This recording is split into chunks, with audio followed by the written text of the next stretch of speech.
Power Up Gaming, the only destination you need for retro video games, consoles, and accessories. Want access to exclusive specials? Like us on Facebook. Okay, so we're going to take a look at something that that's not a customer repair. It's actually one of ours that we brought in. And we tend to bring these in quite a bit, even with this problem, because it's relatively easy to fix for us. The issue for you guys is it's going to be a little harder for you guys to repair. With a solder sucker, it's which is a manual solder desoldering tool, it's very hard to get the solder out of place. You can use solder wick, but even with solder wick, it's extremely hard to get the solder out of the place that we're going to be doing it with. What we use is a desoldering gun, a Heiko desoldering gun, which is rather pricey if you're just going to be doing it on a on an off and on basis.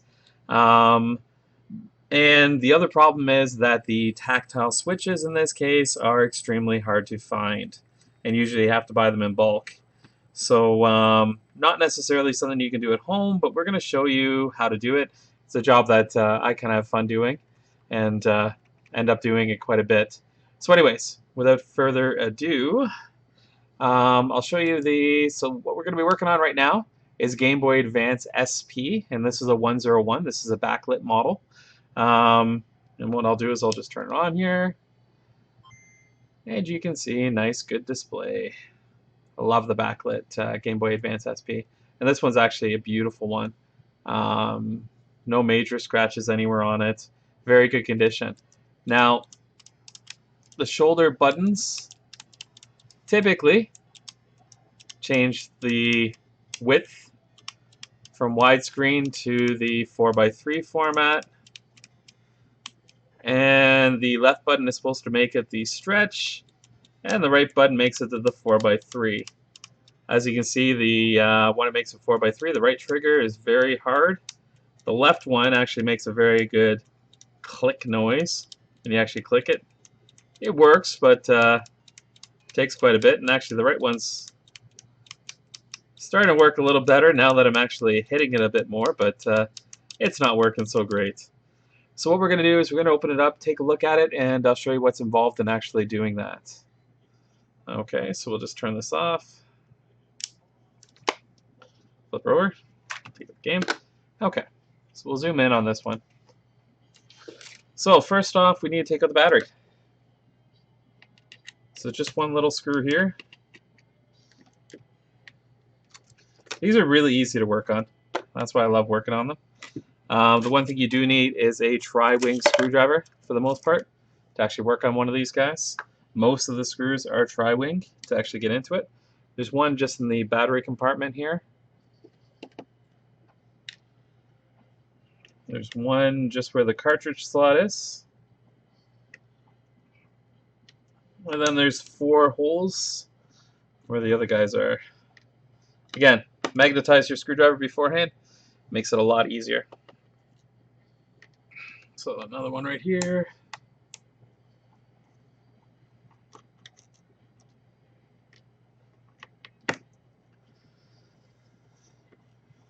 Okay, so now that's done. All we do is gently pry that off. And what you want to do is make sure that you're not pulling these buttons off. They're not hard to put back on, but can be a little bit of a pain. If you don't have to take them off, then great. The other thing to be cautious of is this little nut here. Sometimes falls off just to, in a lot of cases, if you've never done this before, this nut will fall off, and you're like, where the hell does that nut go? And when you go to put it back together, you won't be able to get the battery cover back on, screwed on. It'll just spin and spin and spin. You won't know how to get that back on. So that's where that nut goes. It actually only goes in one way. So if you're actually trying to get it in and it won't fit, just turn it 90 degrees and put it back in, and that'll fit perfectly that way. So we'll put that aside. And then we have the board. So there's 3 screws that actually hold the board down. So we'll remove all 3 screws.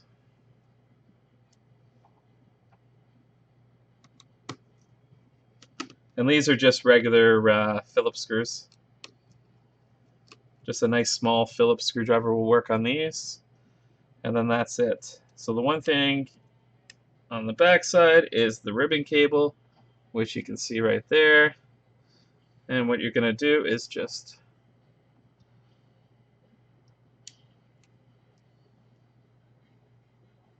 pop that and kind of wiggle it out, and it comes right out.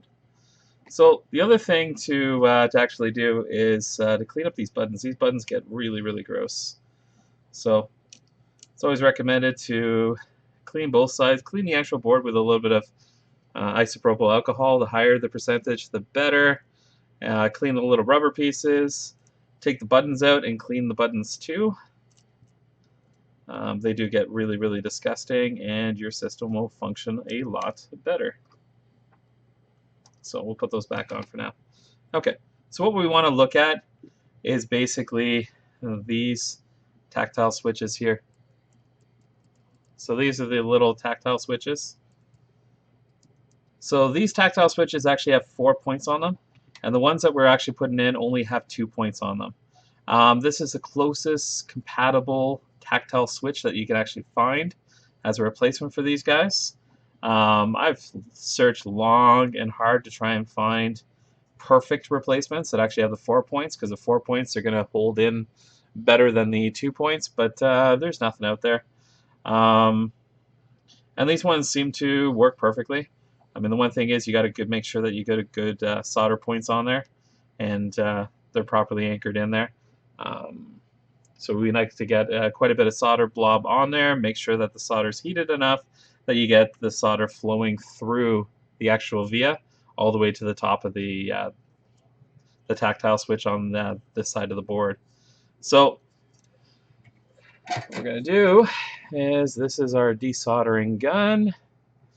So we're just going to get rid of this solder that's in place on it.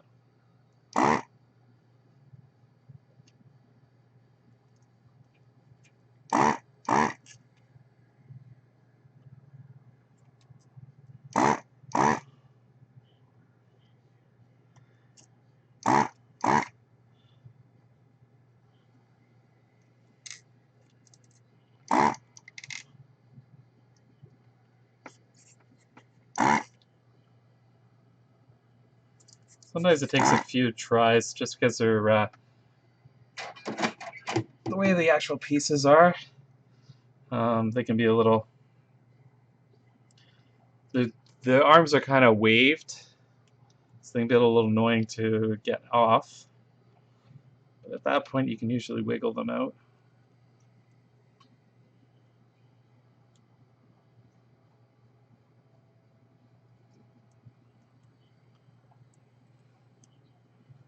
So you can see it wiggling like it's out. There we go. So there's one off. And then we'll grab the other one. Like I said, I mean, you could do it with solder braid.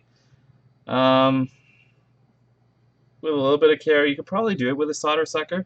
It's just going to be quite a bit of work. It's not something I'd want to tackle. It's just so much easier with the proper tools. So much easier, so much quicker.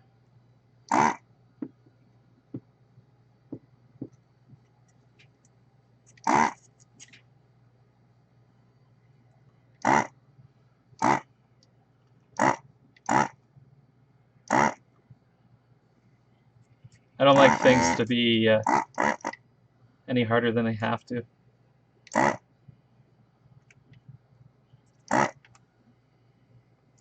There was a lot of solder on this one. I think my soldering iron, or my desoldering gun, needs to be actually emptied too. Probably haven't emptied it in a while. And I've been saying for a while I need to actually change the bits. I do have bits on order, but they haven't come in yet, so. Yeah,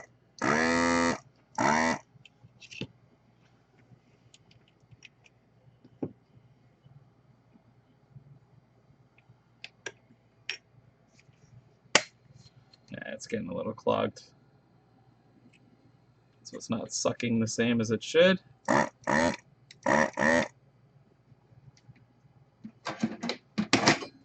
But we'll make do.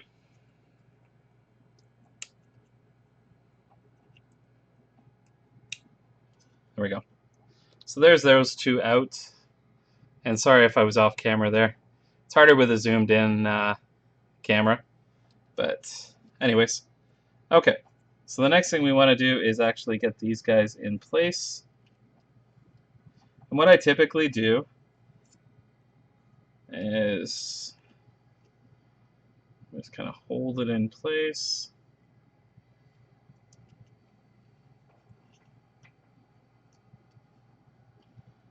Then what I typically do is throw a little bit of solder on the end here. So it's pushed down on the table right now, just to create a little bit of friction on there, just to hold it in place.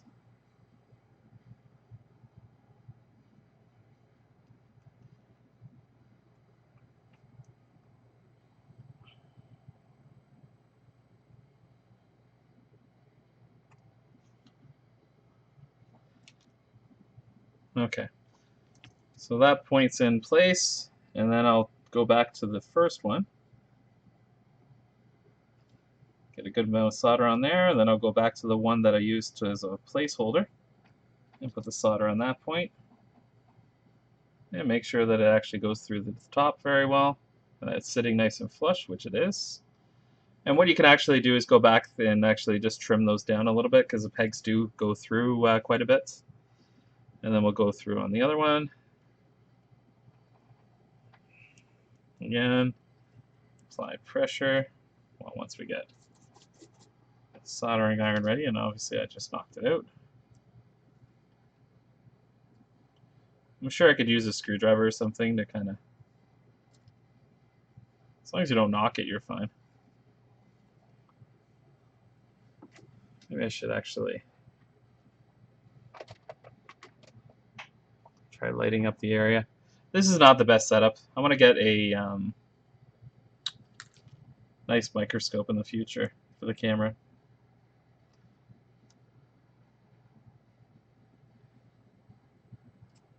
Okay, like I said, a little bit of solder just holds it into position so it doesn't move. So I can solder up the other leg and then go back to that one and actually do the proper soldering job that I would be happy with.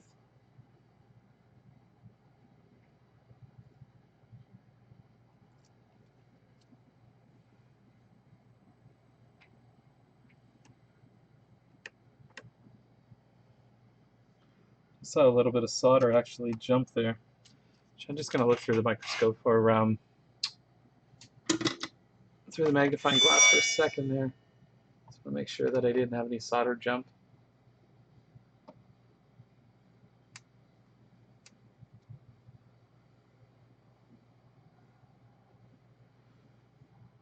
No, it looks pretty good. Looks like there's actually a little corrosion on that side, which could have been part of the problem with that button on that side. And I think that's really what I'm seeing is the corrosion. So the corrosion was probably the problem with that button there. But anyways, it looks pretty good. So we'll get the second point there done.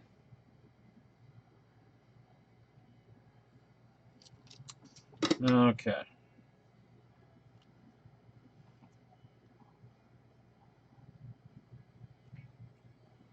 Let's see if I can get that button a little straighter. Not happy with how straight it is. Okay, just looking at it there. Buttons are nice and straight. They're in the right position for me.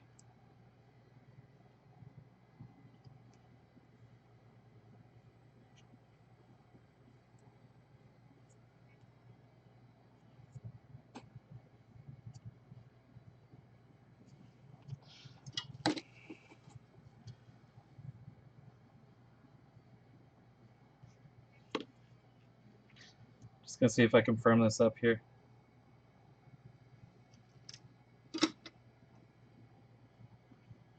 That's a little better. Okay.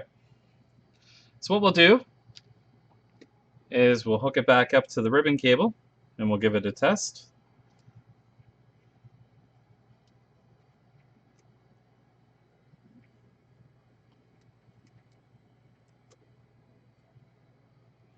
So this can be a little tedious. What you're really looking for is that the ribbon cable goes in nice and straight, and that 99% of it is actually in the actual cartridge slot.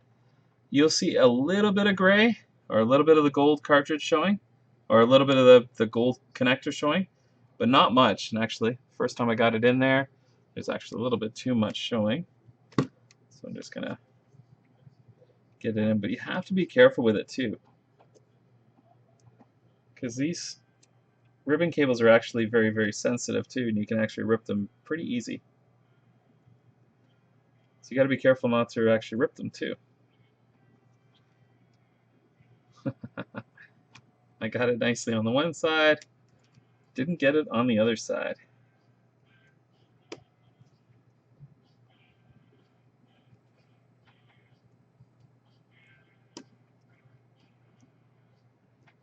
See, normally I have nails for this kind of thing. I ended up cutting off the other day. Electrical technician needs nails. Can't do this job without nails. Nails are an electrical technician's best friend.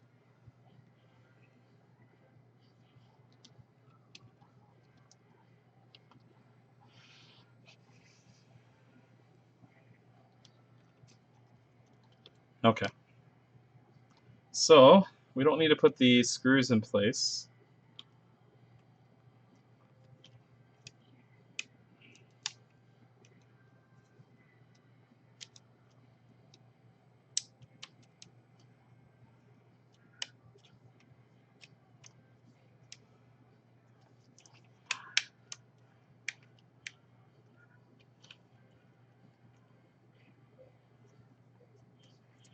Why are you not going together? So it's important to get the actual switches lined up, and I think that's what's going on here, but we'll find out in 2 seconds.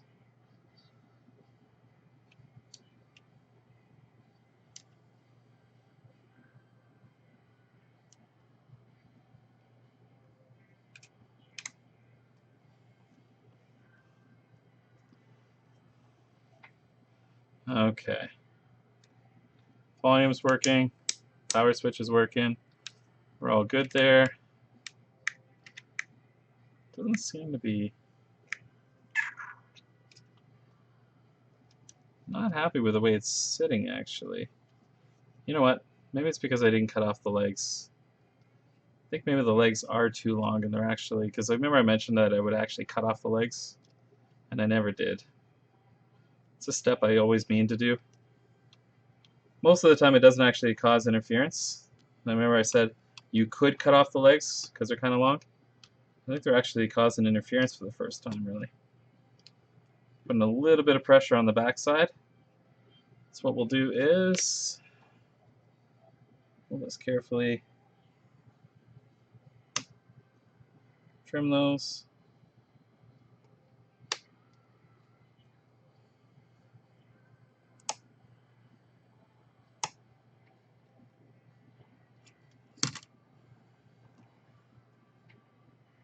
We'll try this one again.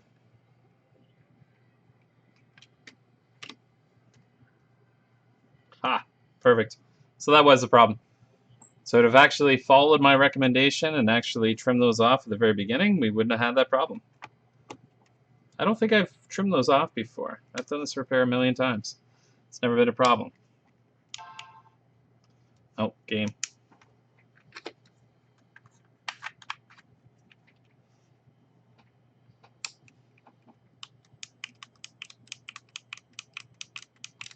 So as you can see,